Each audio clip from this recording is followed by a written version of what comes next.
Good afternoon, folks. Aaron Dorr here, one of your co-hosts with the Second Amendment Daily Show, a special program of the American Firearms Coalition. Guys, if you've been watching the news over the last couple of days, you've heard one name rise above as the leader, if you will, the opposition to unconstitutional red flag gun seizure laws, Sheriff Steve Reams from Weld County, Colorado. I'm so happy right now, to have with us on the show tonight, Sheriff Reams is going to talk to us about what he's seen as a sheriff in Weld County, Colorado, on the enforcement side of these. He's made lots of news over the last couple of days telling the whole world he would sooner sit in his own jail than have his officers carry out the enforcement of these red flags. You might have seen him on Fox News, on CNN fake news, and somewhere in between. We're happy to have him here today. How you doing, Sheriff? Good to talk to you in person, or at least online today. How you doing out there in Colorado? I'm doing great, all things considered. All things. You've been busy. You've been everywhere for the last couple of days. Fox and CNN. You've become the lightning rod on the red flag gun seizure issue. You know, I have, and that's not ever what I was setting out to do. I was fighting against what I believe is an unconstitutional bill that's about to be signed into law. And, you know, sometimes things just trip your trigger a little bit, and it's time to push back. And this is one that it's such an overreach. Someone had to take the lead, and I'm happy to do that. Well, I think a lot of gun owners are starting to get very quickly aware of what a red flag gun seizure law is. If you want to kind of briefly describe what your version is, lots of different states have lots of different versions. Sure. If you want to talk about what the Colorado language would do, our members are always curious about, is there a requirement for a conviction before you lose your firearms? Is there ex parte hearings? If you want to kind of break down what your Colorado version is, that'd be helpful. Well, in a nutshell, it's a mess. But whatever red flag bill you're associated with, or you have an understanding of, this one takes that and furthers it by quite a bit. Colorado's red flag law is set up that if a petitioner, so your spouse, your ex-wife, someone who's defined as a household member or family member, they can go directly to a judge. They can do this by phone. They sign an affidavit that lists off the reason why you, who's having their gun rights taken away, is a significant risk to themselves or others, and they have to provide a level of evidence to show that significant risk is present. That level of evidence being preponderance of the evidence, so tipping of the scales, 51%. One of the lowest thresholds available. Is that a fair statement? That would be very fair. You know, there's not really an exact comparison between civil and criminal law, but it's a very low standard. So a judge can hear this by phone or hear this in person, and then they make a determination as to whether a person needs to receive one of these red flag orders. So the judge can issue that order, provide it to law enforcement, and say, "Hey, go serve this person." And tell them that they have a court date coming up. That's where it follows like most other states. But in the event that law enforcement is the applicant, law enforcement can apply on behalf of anyone. So if I have two neighbors that are angry at each other, and one neighbor comes in and says, hey, my other neighbor is a significant risk, and law enforcement takes this forward to a judge, if that same process goes forward, a judge can issue that order, that red flag order, and at the same time, on the same level of evidence, issue a search warrant and command law enforcement to go out and confiscate firearms from the person who is this significant risk. So law enforcement— Just to be, not to cut you off, but to be clear then, what we're saying here is that at the exact same time that this seizure order is issued, they're going to issue also at the same time a search warrant. And correct. So your officers would then be required to go and immediately enforce that via the search warrant. It could be 2 in the morning. It could be 2 in the afternoon.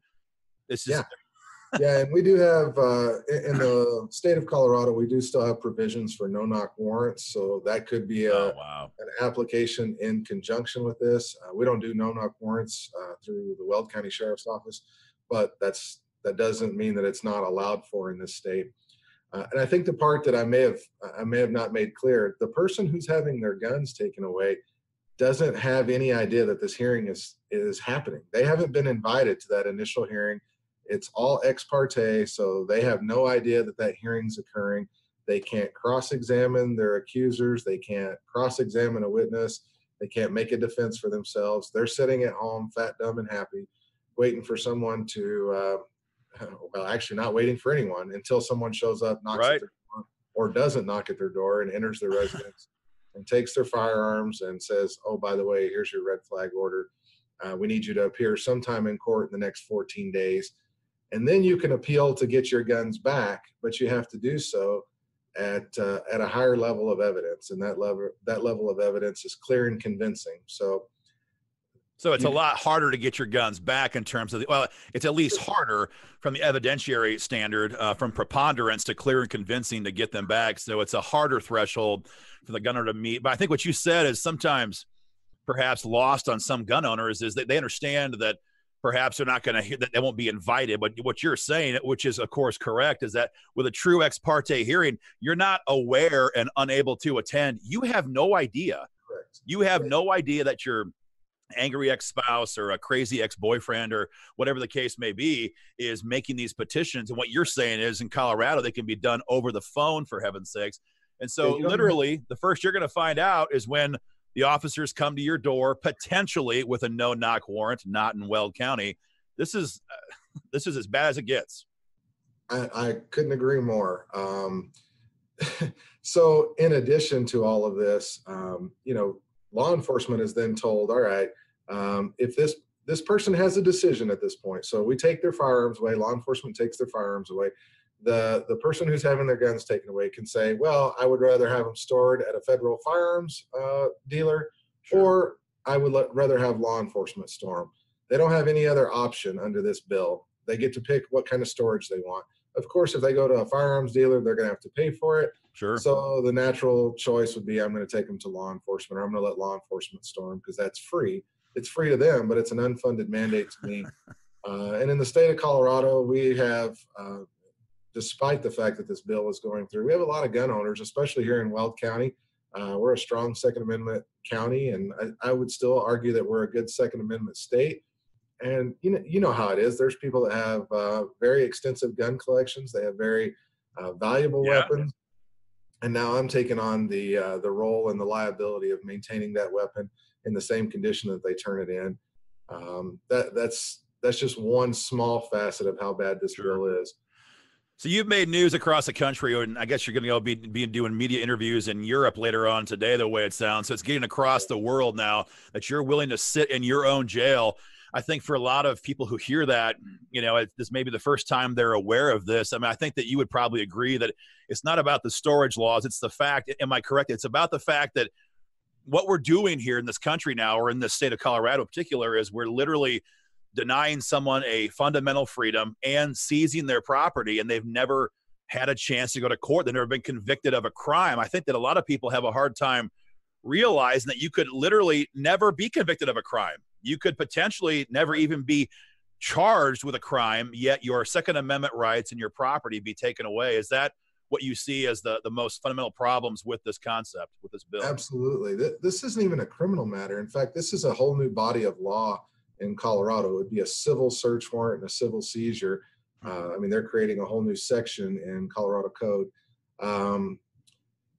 But if this bill is enacted, again, there's nothing that gives a person a real right to petition back and get their guns back. They're gone for up to 364 days. So that person is sitting basically guilty until proven innocent, and they get one chance to appeal that permanent ruling in that 364-day period. And if they don't make the case, they don't get their guns back. But it's not just a Second Amendment issue; it's a Fourth Amendment issue. Absolutely, it's a Fifth Amendment issue. It's a 14th Amendment. If none of those things matter and it's all in the course of safety, well, how safe are we? If this right can be taken away, I would argue that before you know it, we'll be suppressing people's First Amendment rights, and just go down the list. I mean, this is a matter of using the constitutional provisions and doing what's right. And my state legislature doesn't seem to have a knowledge of how that can all work together. You mentioned how it's dangerous, what this is going to lead to. Talk about more immediate danger. People have asked the question, and some members of law enforcement and peace officers have raised the specter that this is dangerous to us as in law enforcement, because you're the guys who have to go out there, not in Weld County, but you guys have to go actually enforce this stuff. We've seen already, as you know, last year in Maryland, a situation where there was a shooting with Maryland law enforcement officers and some guy who was targeted with a red flag gun seizure law. What do you think as a sheriff? What are you hearing from the professional side of this argument? Is there a right to be concerned from your standpoint, from the safety of your own individual officers? Absolutely. I mean, we go into a lot of dangerous situations, but people tend to own firearms to protect themselves from intruders. And, just because they've been deemed a significant risk, I don't even know how you define that, but because someone has deemed them a significant risk, now you're going to have law enforcement go show up at their doorstep and take their guns. You would hope that law enforcement would do this in a civil and organized manner and advertise what they're doing, but that isn't necessarily required by the bill. So let's say you're sitting at home and someone comes knocking on your door at 3 a.m. You might come to the door with a gun, because that's what I think I would. You probably would too if it was 3 o'clock in the morning. I mean, I'd come to the door with a gun most any time. Yeah, but that's kind of the way things go.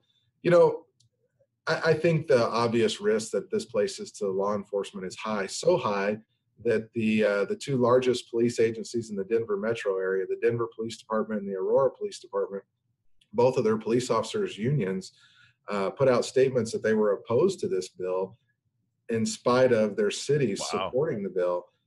So I think you're at a crossroads inside of two very large police organizations in the state of Colorado, because the officers who have to go out and deal with this understand it. And that kind of opens up one additional piece. In the state of Colorado, civil process is typically served by a sheriff's office. This bill removes that requirement, in that if a person receives a red flag order, it's sent to the local law enforcement agency. So whatever town they live in, that police department or that sheriff's office goes out and serves the order. So this isn't just a sheriff issue. This is a police chief issue. And unfortunately, they're not elected, so they don't have the right to sit here and talk to you candidly like I am. But many of them agree with the stance I've taken.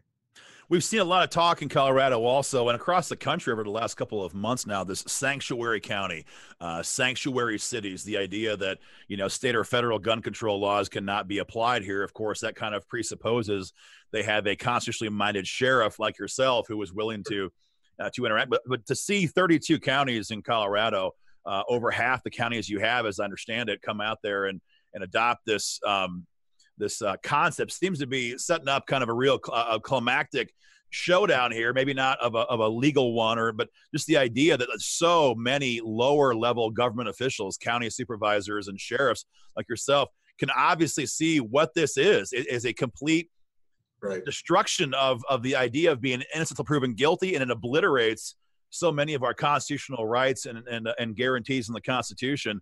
Do you see more counties adopting that, or have most of the reddish ones already done so, or where's that moving in Colorado? I think as this bill kind of progresses, or as it gets signed into law, there may be a few more counties that sign on, and some municipalities for sure that will sign on, especially as they start reading the bill. Yeah. A lot of times people don't read it until it's passed. So unfortunately, that's kind of where I think some of these places are. But at the end of the day, half of the state has declared itself a sanctuary from this law. That sends a pretty loud message to the legislators down at the state capitol. It didn't send a loud enough message that they went ahead and passed the bill. So now it's up to the governor. The governor could veto this bill. I find that highly unlikely, but in the event that he does, I think it's because of all those counties declaring themselves sanctuary.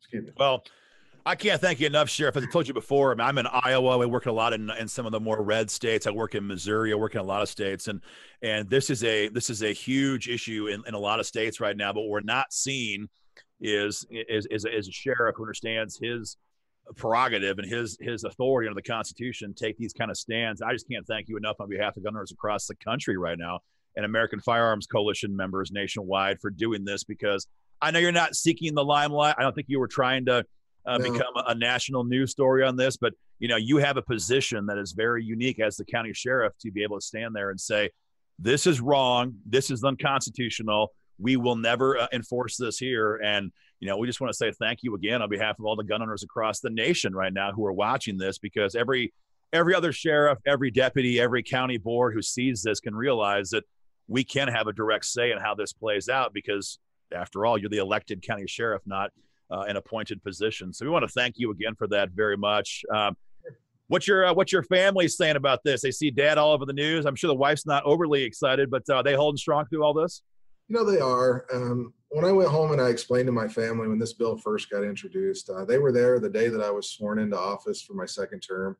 We talked about what my oath says and what that means. I have 2 young kids at home, and I have one that's working in actually the state prison system as a correctional officer. So he's taken a very similar oath. He understands what that oath means. And when we walked through it and we talked about it, and it's pretty simple to explain to my family that at some point you just have to do the right thing. And I couldn't sleep at night knowing that I was going to enforce a law that would go against the Constitution. I know there's consequences for pushing back against a law that I believe is unconstitutional. There's potential consequences, but at some point that's what has to be done. And I hope more sheriffs take the same stand. I'm not looking for violence in the street. I'm just looking for us to say enough's enough. If we want to do business, that's fine. Let's just make sure it's within the confines of the Constitution. Let's do it the right way.